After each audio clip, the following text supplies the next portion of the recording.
acércanos a ti, no te vayas, anhelamos más.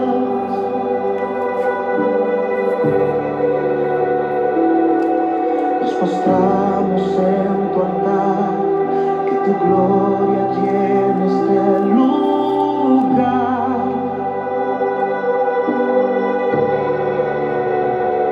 No pararemos de buscar, nuestra mayor necesidad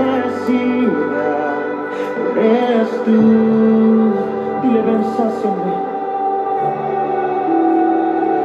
Ven, sácianos, queremos más.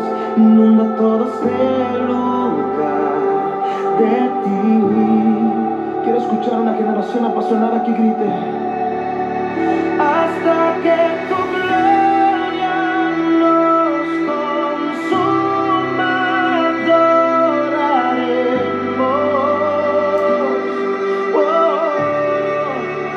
Hasta que tu gloria nos consuma, adoraremos.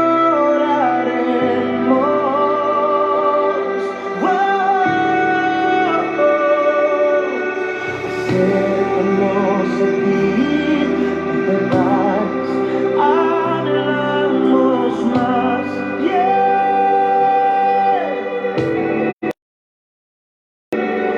Nos postramos en tu altar, que tu gloria llene este lugar.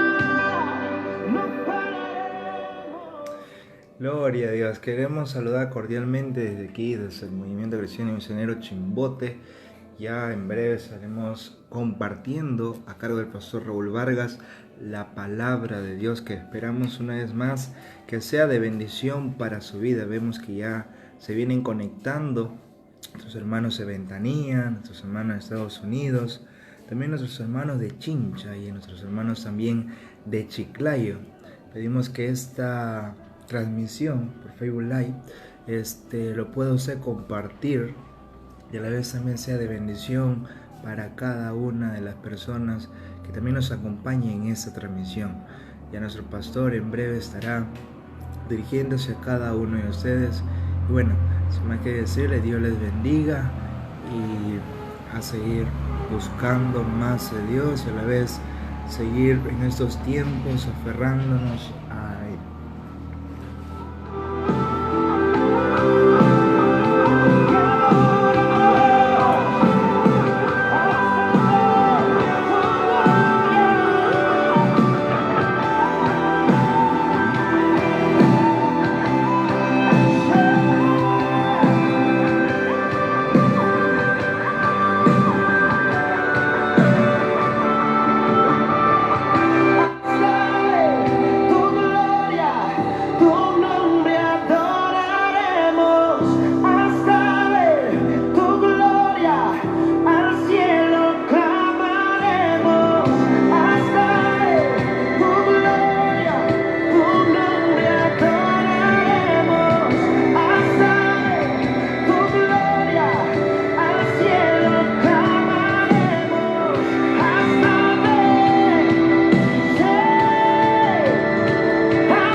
Una vez más, hermanos y amigos, los saludamos desde aquí, desde casa, recalcando desde la ciudad de Chimbote, que en su buen tiempo fue el primer puerto pesquero a nivel mundial por sus islas, Chimbote.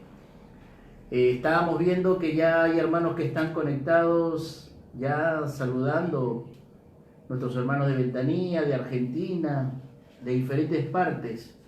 Qué bueno que hayas propuesto en tu corazón dedicar este tiempo. Venimos todos los días teniendo una hilación con respecto al tema, ¿no? A una serie de temas, una serie de predicaciones con relación a casa, con relación al lugar donde estamos ahorita en cuartel para nosotros. Si alguien ha de salir, que salga una persona por familia, ¿no? Para contrarrestar este ataque, este virus, ¿no? Que está avanzando de una manera muy rápida. Te digo, quédate en casa, la estipulación del Estado, el toque de queda, hay que respetarlo, ¿no? Porque quien infringe el toque de queda es un código de guerra. Es una decisión de horarios no permitidos, es donde se le corta el libre tránsito al ciudadano, ¿no? Es donde las fuerzas policiales, las fuerzas armadas, las fuerzas del orden asumen esa responsabilidad, ¿no? Y cualquier persona que infringe el toque de queda no solamente se está rebelando ante una norma, sino ante la ciudadanía, ante la sociedad, porque recuerda que estamos en un estado de emergencia y este es un enemigo invisible. No estamos en un enfrentamiento con otra nación, estamos contra un enemigo invisible que quiere destruir las familias, que quiere destruir a nuestros ancianos, que quiere destruir a nuestros hijos, a nuestra sociedad. Este enemigo invisible ha hecho que nos enclaustremos. Por eso, hermano, amigo, por ahí todavía no entiende el concepto de no reuniones, el concepto de no salir a casa a ciertas horas. El Estado, las Fuerzas Armadas tienen toda la autorización, nosotros perdemos todo derecho. En el toque de queda no solamente infringes la ley, sino que demuestras tu rebeldía y no solamente te vuelves enemigo del Estado, sino que también te vuelves enemigo de tu familia. Al reunirte, al estar en la calle, te vuelves un enemigo más, ¿no? Cuando hoy tendríamos que buscar ser unidad, cuando hoy tendríamos que buscar ser peruanos, ser cristianos, ser ciudadanos, bajo el concepto de respeto. Por eso te digo una vez más, quédate en casa, que nos sigamos alimentando por medio de estas redes sociales, del Facebook Live, que sigamos alimentándonos por medio del WhatsApp, por medio de diferentes formas, de Instagram, cualquier medio, de cualquier red social ahorita es útil para predicar el Evangelio. Dios nos está dando la oportunidad de poder ir más allá de cuatro paredes. No se ha detenido. Grábate eso, la iglesia no se ha detenido. Que no entre un pánico espiritual y diga, wow, nos cerraron los templos. No, nadie nos ha cerrado los templos. La iglesia no se ha detenido. La iglesia se está fortaleciendo porque recuerda, tú y yo hacemos el cuerpo místico de Cristo, formamos el cuerpo místico. Tú y yo somos miembros. Los locales, las congregaciones se han cerrado, pero son espacios estructurados. La iglesia no se detiene, la iglesia se está fortaleciendo. Y eso es lo que Dios está permitiendo, porque nada se mueve si no es por la voluntad de Dios. Absolutamente nada se mueve si no es por la voluntad de Dios. En esta noche, iglesia, hermanos, me uno al clamor de varios hermanos, varios pastores, varios consiervos, que estamos orando porque esto pase, porque esto no se prolongue, porque no queremos caer la confianza, la autosuficiencia, el no ponerle atención a tiempo, está causando la muerte de mucha gente inocente. Tomemos conciencia de que no solamente somos hijos de Dios, sino que también somos ciudadanos, que somos peruanos y que por la gracia de Dios, Dios nos está dando esta oportunidad de seguir llevando la palabra en el nombre de Cristo. Por eso en esta noche yo vengo con un mensaje de parte de Dios, vengo con desde casa, desde aquí, con el café. Desde ayer hemos asumido esta modalidad de tomar el cafecito, ¿no? Y de poder compartir. Repito y vuelvo a hacer el hincapié. No estoy en un púlpito, pero sí estoy llevando el mensaje. No estoy en el templo, pero sí estoy en casa, llevando el mensaje. Y el mensaje de esta noche tiene que ver con 3 casas, 3 familias. Los textos que vamos a ver en esta noche tienen relación. Recuerden que esta es una línea de series con relación a acontecimientos, sucesos, eventos que pasaron en casa. Recuerda que la familia es la primera institución creada por Dios. Recordemos eso. Recordemos que tenemos que seguir restaurando el sacerdocio de casa. Recordemos aquello. Por eso quiero lecturar lo que dice el libro de Crónicas, Antiguo Testamento. El capítulo número 13 de Crónicas. Dice así el versículo 7. Y llevaron el arca de Dios a la casa de Abinadab. De la casa de Abinadab la llevaron en un carro nuevo. Y Usa y Ahio guiaban el carro. Y David y todo Israel se regocijaba delante de Dios con todas sus fuerzas, con cánticos, con arpas, con salterios, con tamboriles, con címbalos y con trompetas. Pero cuando llegaron a la era de Kidot, Usa extendió su mano al arca para sostenerla, porque los bueyes tropezaban. El furor de Dios se encendió contra Usa y lo hirió, porque había extendido su mano al arca y murió allí delante de Dios. El versículo 11 dice: y David tuvo pesar porque Jehová había quebrantado a Usa, por lo cual llamó ese lugar Pérez Usa hasta hoy.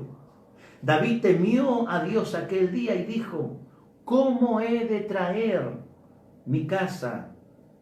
a mi casa el arca de Dios? ¿Cómo he de traer a mi casa el arca de Dios? Y no trajo David el arca a su casa en la ciudad de David, sino que la llevó a la casa de Obed-Edom, Geteo. Y el arca de Dios estuvo con la familia de Obed-Edom en su casa 3 meses. Y Jehová bendijo la casa de Obed-Edom y todo lo que tenía. Que el Señor bendiga su palabra en esta noche. 3 casas. El mismo objeto, el mismo Dios, diferentes actitudes. 3 familias. Cada familia tiene una característica. Cada hogar, cada casa tiene una estructura diferente. Pero hay algo que las relaciona a estas 3 casas. Está la casa de Abinadab. Abinadab es un levita. Es un hombre que sirve en el tabernáculo. Tiene hijos. Sus hijos, uno de ellos es Eleazar, a quien se le delegó el cuidado.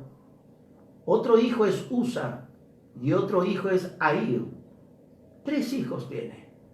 Está la casa de Abinadab. Está la casa de David. David dice y hace una pregunta: ¿cómo he de traer a mi casa el arca de Jehová? Y está la casa de Obed-Edom, Geteo. Es curioso, porque esta última casa, Geteo significa descendiente de los filisteos, un extraño, un extranjero, alguien que no era del pueblo judío. Pero Obed-Edom se había convertido en el jefe de los porteros del tabernáculo. Se había convertido en el jefe de los porteros, el hombre que cuidaba la puerta. Son 3 casas, son 3 familias, el mismo Dios, el mismo objeto, el arca de Jehová. quiero hacer un hincapié ilustrativo con relación al arca. Para algunos que quizás no conocemos mucho algunas terminologías, algún simbolismo, alguna tipología de la Escritura, quiero un poco desplayar con respecto a lo que era el arca de Jehová. El arca de Jehová también se le llama el arca del pacto, se le llama el arca del testimonio, también se le llama el arca de la alianza. El arca de Jehová, como la palabra de, que es una preposición, sirve como indicar el origen o la procedencia o el dueño. El arca es de Dios. La palabra Jehová dentro de esta frase, el arca de Jehová. Jehová es el nombre transliterado al español. Recuerde que el tetragramatón, que eran las 4 consonantes sagradas, que el judío no podía, ortodoxo, no podía pronunciarlas. Es ahí donde se añaden las vocales masoréticas. Y es ahí donde el tetragramatón, las 4 consonantes impronunciables, son reemplazadas o son acuñadas por la palabra Yahvé o Yahweh. De esa palabra se translitera la palabra Jehová al español, que se traduce como Dios. Se traduce como Dios. El arca es de Dios. Dios es el dueño del arca. Pero la pregunta es, ¿qué es el arca? ¿Qué es el arca? El arca era un cofre. Era como un cajón que estaba compuesto y hecho por madera de acacia, una madera muy fina, que se encontraba en el desierto, en los famosos cedros del Líbano. Ahí se encontraba la madera de acacia. Era una madera donde la polilla y cualquier animal no podía entrar, era incorruptible.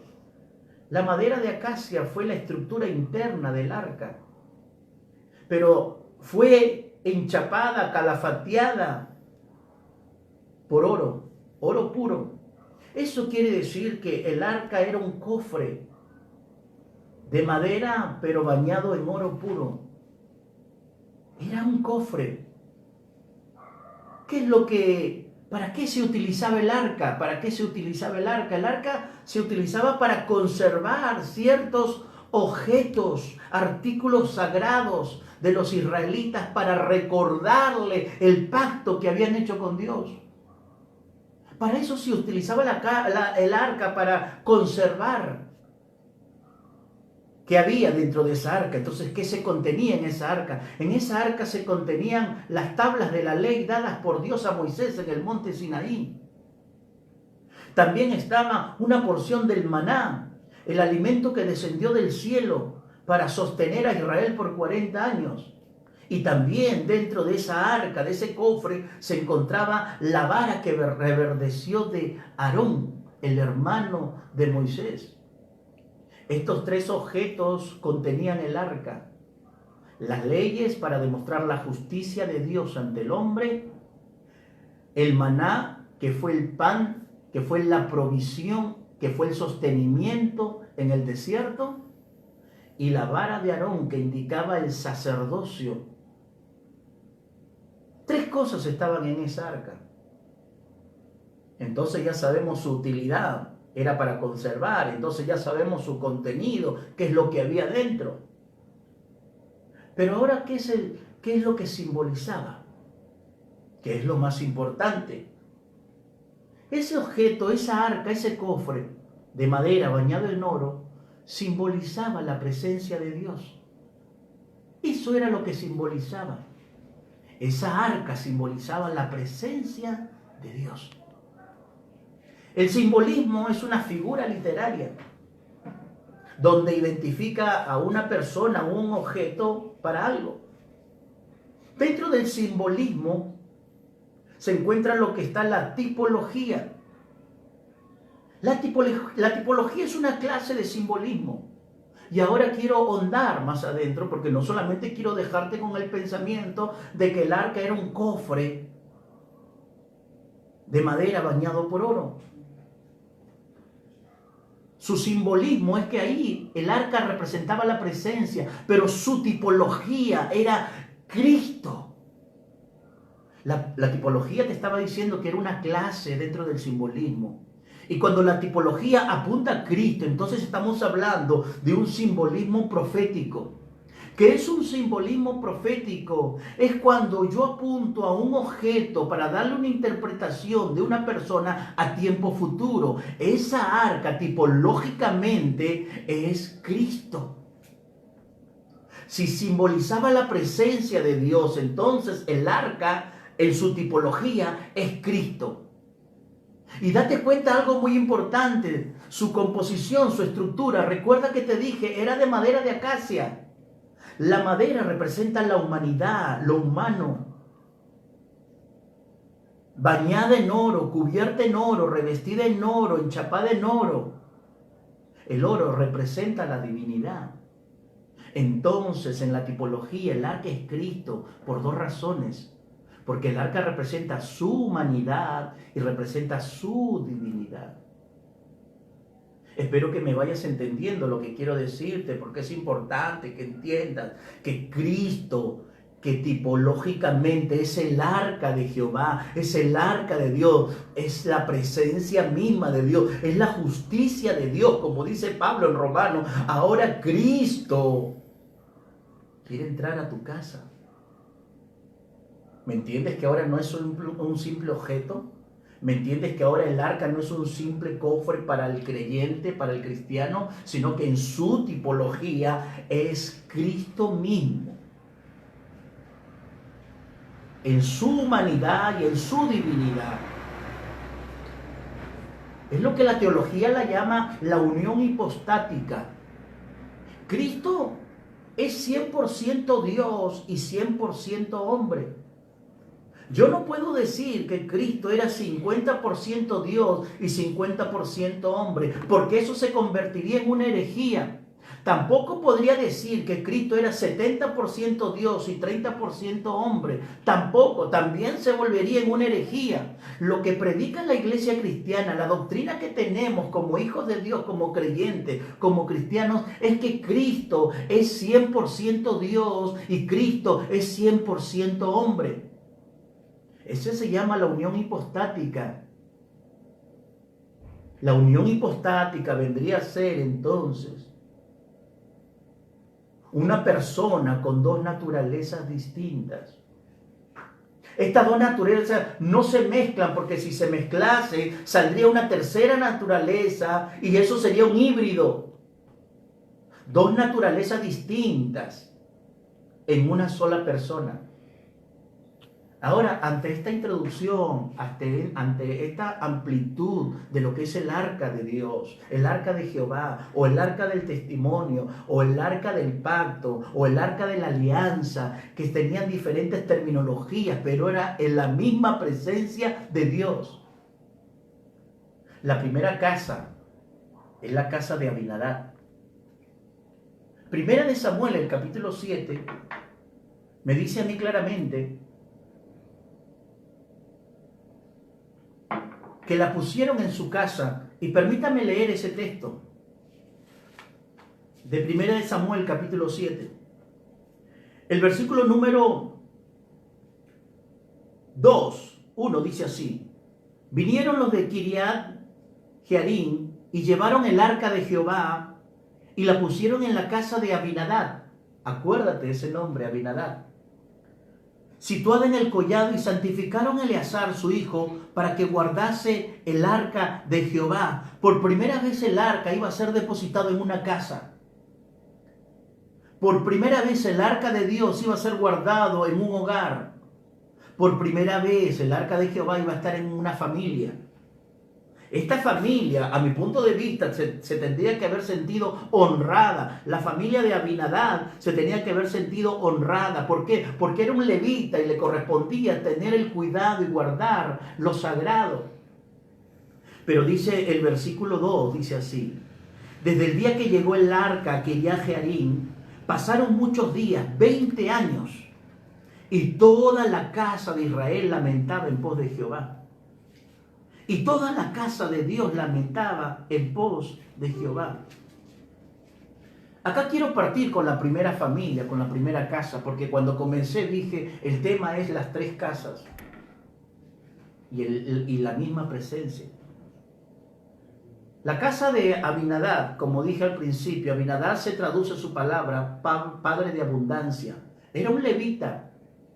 Sus hijos, que fueron santificados, Eleazar el mayor fue consagrado para guardar, para cuidar el arca. En el episodio que leímos en Crónicas dice que sus dos hijos, Usa y Ahío, cargaron el arca cuando David lo mandó a traer. Ahí como mínimo encontramos 3 hijos de Abinadab. Pero ¿cuál es lo curioso? Lo curioso comienza a descifrar que hay un tiempo largo y no hay una manifestación. 20 años estuvo el arca en la casa de Abinadab y el escritor sagrado no me muestra que sucedió algo. No me muestra que se manifestó algo. Esto pasa en muchos casos, en familias, en muchos hogares. ¿Cuántos años tienes tú de cristiano? ¿Cuántos años llevas tú conociendo a Cristo? Abinadab tuvo el arca 20 años en su casa. 20 años que no produjo nada. 20 años que dice al contrario, hay una palabra que me llamó la atención, dice, e Israel se lamentaba. Mire, dice que donde está Cristo no puede haber tristeza, donde está Cristo no puede haber luto, donde está Cristo no puede haber lloro. ¿Y por qué Israel se lamentaba? ¿Cuántos años tienes a Jesús en tu vida? Y en vez de vivir una vida de gozo, y en vez de vivir una vida de alegría, y en vez de vivir una vida de esperanza, y en vez de vivir una vida de muchas cosas que Dios nos da, lo único que hacemos es lamentarnos, lo único que hacemos es quejarnos, lo único que hacemos es buscar culpables. Esto, yo veo una casa desinteresada. ¿Y sabes por qué desinteresada? Porque no le pusieron la atención adecuada. El desinterés es una actitud de desprecio. Y cuando hay desprecio, cuando hay insatisfacción, cuando hay desaliento, cuando no hay consideración, en otras palabras, para Abinadab y su casa, el arca era un simple objeto. Fue un objeto que ocupó un lugar en su casa. No sé si para ti Cristo es algo o es todo. No sé si para ti Cristo es el Salvador y es el Señor de tu vida, o solamente es el mensajero y el Papá Noel que te tiene que conceder tus regalos, tus caprichos, tus deseos. No sé si solamente lo invocas a Dios para conseguir un trabajo o para solucionar una enfermedad. Si eso haces, Jesús no es el Señor de tu vida, solamente lo estás usando como un amuleto más, lo estás usando solamente como alguien más dentro de tantos objetos religiosos que tienes. El arca ocupó un lugar, pero el arca era más que un objeto. El arca tendría que ser el ambiente que cambia todo. Fueron 20 años. Yo me imagino que Abinadab, como levita, cuando llegó el arca, sus hijos o eran niños o eran adolescentes, porque después en Crónicas ya eran hombres. 20 años. Nada, 20 años, esa familia no produjo nada. Lo único que produjo esa familia fue lamento. Lo único que Israel se lamentaba, ¿por qué el arca está en la casa de esa persona? ¿Qué veía Israel en esa casa de Abinadab que se lamentaba? Lo importante es cuidar y guardar nuestro testimonio delante de otros. Yo sé que Dios te está hablando. Yo sé que Dios te está diciendo en esta noche: Me dejaste entrar a tu casa, pero ¿para qué? Para que me tengas como una reliquia, para que me tengas como un objeto de salvavidas, para que me tengas que como un mensajero, para que me tengas que como un cartero, para que me tengas que como solamente algo más dentro de tus conocimientos. Eso hizo Abinadab. Esta es una casa desinteresada. Hay casas que no le están prestando el debido respeto ni la debida reverencia a Dios. Hay casas donde dicen creer en Cristo, pero sus casas las convierten a veces en cuevas, donde la diversión, donde la música exagerada, donde el alcohol o el licor se propaga de tal manera. Lo tienen a Cristo a un lado, como el arca, como Abinadab lo tuvo en un lugar, como un simple objeto. Espero que esa no sea tu casa. Esta es la primera casa desinteresada. Después dice que cuando ellos estaban llevando, así dice Crónicas, y llevaron el arca de Dios de la casa de Abinadab en un carro nuevo, y Usa y Ahio guiaban el carro, los dos hijos de Abinadab. Comienzan a llevar el arca en un carro nuevo sobre bueyes. Parece que ellos no recibieron la instrucción correcta, que lo que decía Moisés, que el arca no podía ir sobre animales, sino que tenían que ser cargados por los mismos levitas. Eso es lo que se le llama el peso de gloria. Eran 4 levitas que tenían que cargar el cofre y cargarlo por el desierto y caminar por el desierto y subir montes y subir collados, pero había una vara atravesada, 2 varas atravesadas para que ellos lo puedan cargar. Eso es lo que se dice peso de gloria. Y parece que esta familia, como estaba desinteresada, nunca le llamó la atención la gloria, el peso, la santidad. Por eso que buscaron lo más cómodo, buscaron un animal, un buey, hicieron un carro, pusieron el arca encima, y cuando la llevaron, dice que el arca, el buey se inclina, el arca está y Usa trata de detenerlo y automáticamente es fulminado. Ellos no aprendieron los 20 años 2 cosas: las instrucciones establecidas por Moisés y el temor de Dios. Los hijos de Abinadab no aprendieron ello. Por eso que el furor de Dios se encendió, y ese mismo día, cuando había festividades, el cuerpo de Usa cae muerto y fulminado por la ira de Dios. Usa significa quien hace las cosas por su fuerza. Y su otro hermano, que se llama Ahio, significa amigable. A veces hacemos cosas a nuestra propia fuerza, a nuestro propio estilo, a nuestra propia manera, como Usa. Pero Dios no quiere que la hagas a tu propia manera, a tu propio estilo. A veces hacemos las cosas por amicalismo. A veces las hacemos cosas porque esa persona me cae en gracia, me cae bien. No hagas las cosas ni por amicalismo, ni por esfuerzos propios. Porque tarde o temprano eso no tiene valor para Dios. Una festividad se convirtió en luto. Una familia siente la primera baja. ¿Por qué? Porque es la casa desinteresada. Abinadab y su familia representa una casa desinteresada. Una familia que no tomó el concepto claro de lo que era el arca. Repito, para ellos fue un objeto más dentro de tantos objetos que había en casa. De pronto David, al ver eso, entra en temor, entra en miedo y se hace la pregunta: ¿cómo podré llevar yo el arca de Dios a mi casa? David es el rey de Israel, ya oficializado. Él es la máxima autoridad dentro de Israel. Y a mi parecer, creo que David no tenía que haber hecho esa pregunta.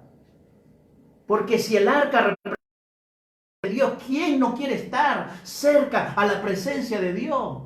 Pero David hace una pregunta y dice: ¿cómo voy a llevar el arca a mi casa? Y dice así la expresión: y no trajo David el arca a su casa, en la ciudad de David, sino que la llevó a la casa de Obed-Edom. Mi pregunta es, ¿por qué David, siendo el rey, no llevó el arca a su casa? ¿Por qué? Esta es la segunda familia, esta es la segunda casa, el mismo objeto, la misma presencia, el mismo Dios. ¿Por qué David no llevó el arca a su casa? Dos cosas. Quizás no estaba preparado. Vamos a darle el sentido hipotético. Quizás David no estaba preparado. Quizás sintió miedo, pavor, al ver la muerte de Usa. O también otra teoría. O David ya estaba en pecado oculto con Betsabé. Si no estaba preparado, si el miedo lo había llenado, o de repente David no estaba bien en su casa. Esta es la segunda casa. Es aquella casa que no le permitimos que Cristo entre. Es la casa donde más valor le damos a otras cosas. No es lo mismo la casa de Abinadab que la casa de David. Abinadab dejó entrar el arca, pero no le dio el interés adecuado. David no quiere que el arca entre a su casa porque no quiere entrar en compromiso, porque hay cosas más valiosas, o porque quizás hay pecado en la casa de David. Esta es otra casa. Y en los mismos textos encontramos tres familias. David no estaba preparado. Hay mucha gente que dice, no, yo todavía no quiero recibir a Cristo. No estoy preparado. El hombre nunca va a estar preparado porque siempre se va a sentir insatisfecho. El hombre nunca va a estar preparado porque siempre el pecado va a gobernarlo.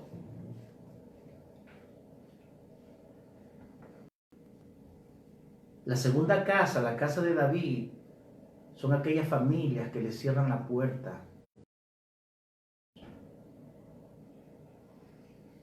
Son aquellas familias que posponen, que usan excusas.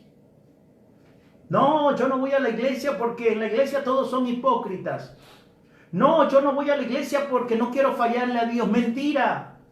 El pecado gobierna tu vida, por eso que no te puedes acercar a Dios. Esa es la casa de David.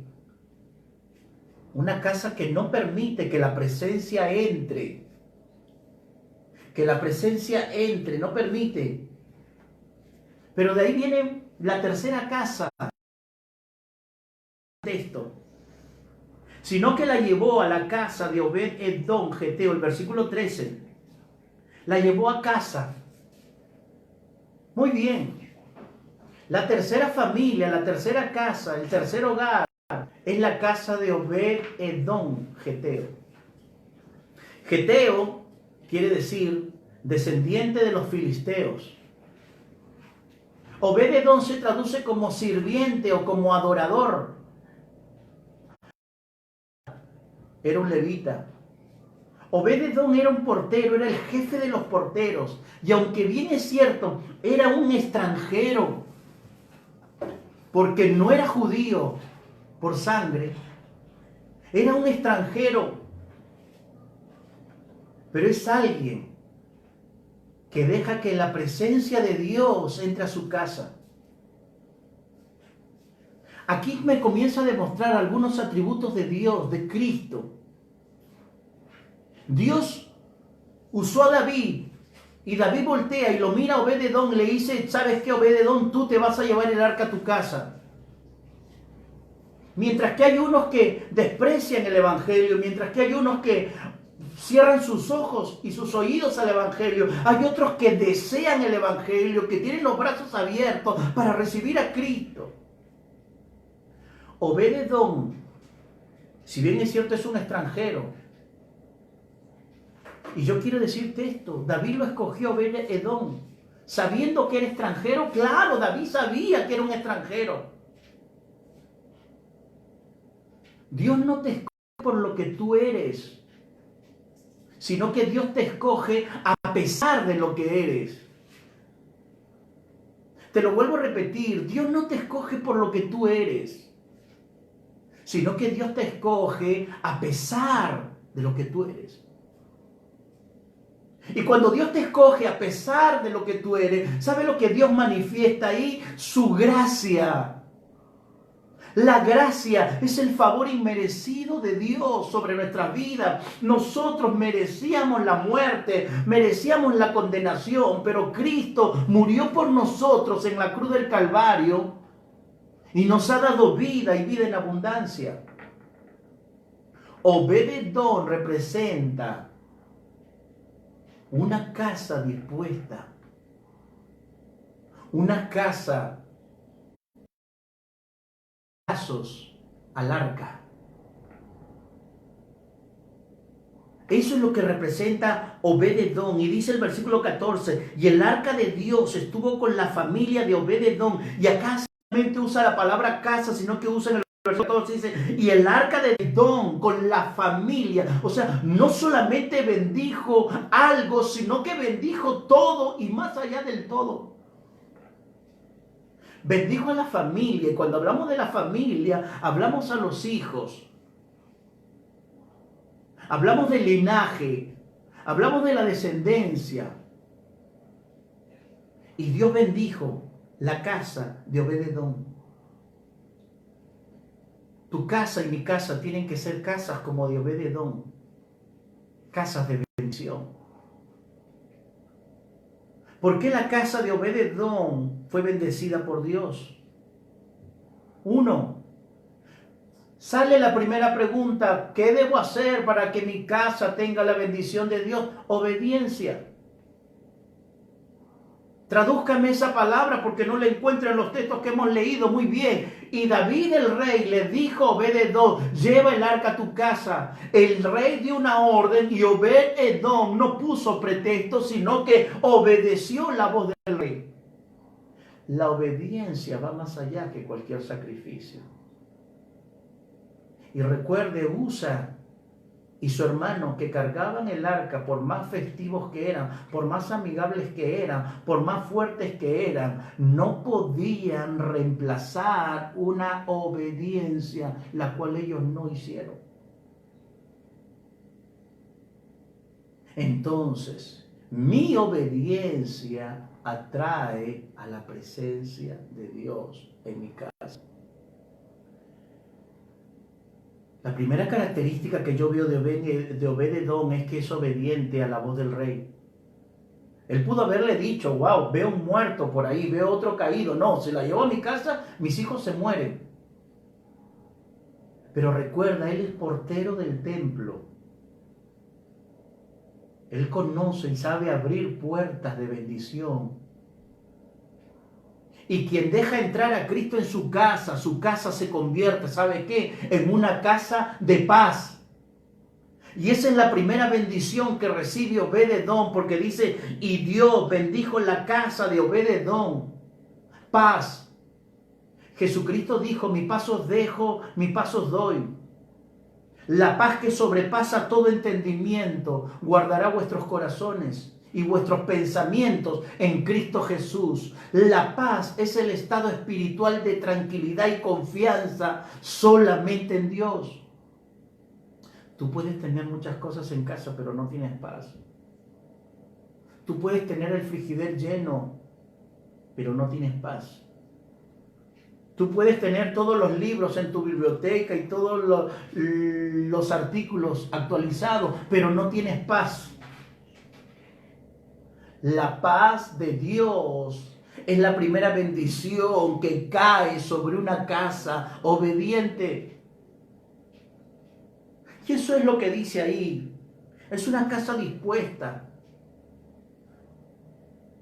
Quiero terminar y dice así: el arca de Dios estuvo en la familia de Obed-Edom en su casa 3 meses, y bendijo Jehová la casa de Obed-Edom y todo lo que tenía. ¿Qué tal paradoja? Solamente 3 meses, 90 días duró el arca en la casa de Obed-Edom, y Dios bendijo, no dice solamente algunas cosas, sino que bendijo todo lo que él tenía. Todo lo que él tenía. Animales, ganado, tierras, hijos, nietos, descendencia, salud, etc. Jesucristo no solamente quiere entrar en una parte de tu vida, sino que en toda tu vida, en toda tu estructura como ser humano. En tu vida emocional, en tu vida sentimental, en tu vida social, en tu vida familiar, en tu vida laboral. No solamente quiere entrar a ti como hombre, sino como padre, si tienes hijos. No solamente como padre, sino como esposo, si eres casado. Y no solamente como esposo, sino como ciudadano. Igual en las mujeres. Él quiere ser el dueño de todo, de todo. Estuvo el arca y el arca bendijo todo lo que él tenía. La mayor satisfacción para un padre en ocasiones, digo así, es el logro y el éxito de sus hijos como profesionales o como alguien que alcanza algo dentro de la sociedad. Porque estamos en un mundo de competitividad, estamos en un mundo de competencia, donde lo que tienes que alcanzar tiene que ser más que el otro. Pero yo creo que el mayor logro de un padre cristiano, de una familia cristiana, no es lo que nuestros hijos obtengan en esta tierra, sino lo que ellos sean delante de Dios. Tu hijo puede ser un profesional, pero rechaza a Cristo. Puede ser un profesional, pero la universidad lo volvió ateo. Puede ser un profesional, pero es corrupto. Puede ser un profesional, pero maldice tu vida y maldice la vida de todos. Le echa la culpa a Dios por las cosas que le pasan y él mismo no sabe lo que quiere hacer en esta vida. No direcciones a tus hijos a que se emperren en esta tierra por medio de una profesión, un éxito, un logro, pero sí direcciónalo para que sepan llegar al cielo cuando tú estés presente o estés ausente. El arca, que es Cristo, estuvo 3 meses en la casa de Obed-Edom y bendijo todo lo que él tenía. Mientras que en la casa de Abinadab, esta es la paradoja, mientras que en la casa de Abinadab estuvo 20 años. No son los años que conozcas a Jesús, sino es la actitud y la forma con que has asumido la cruz. Quiero terminar con este texto en Crónicas, el capítulo, permítame buscarlo ya para terminar, el capítulo 26 de Primera de Crónicas. Ahí me dice esta bendición. Y dice así el texto. El versículo 8 de Primera de Crónicas 26:8 dice: todos estos, los hijos de Obed-Edom, ellos con sus hijos y sus hermanos, hombres robustos y fuertes para el servicio, y 72 de Obed-Edom. ¿Sabes cuál fue la bendición de Dios sobre la casa de Obed-Edom? Que sus hijos fueron ministros de Dios. Que sus hijos fueron siervos de Dios. Alguien dijo que un hijo a seguir la misma carrera, que un abogado inculcará a su hijo a seguir la misma carrera, y que nuestra profesión de fe también tiene que seguir inculcando a nuestros hijos a seguir la misma carrera. En el cielo no hay títulos, en el cielo no hay logros terrenales. En el cielo solamente entraremos por haber aceptado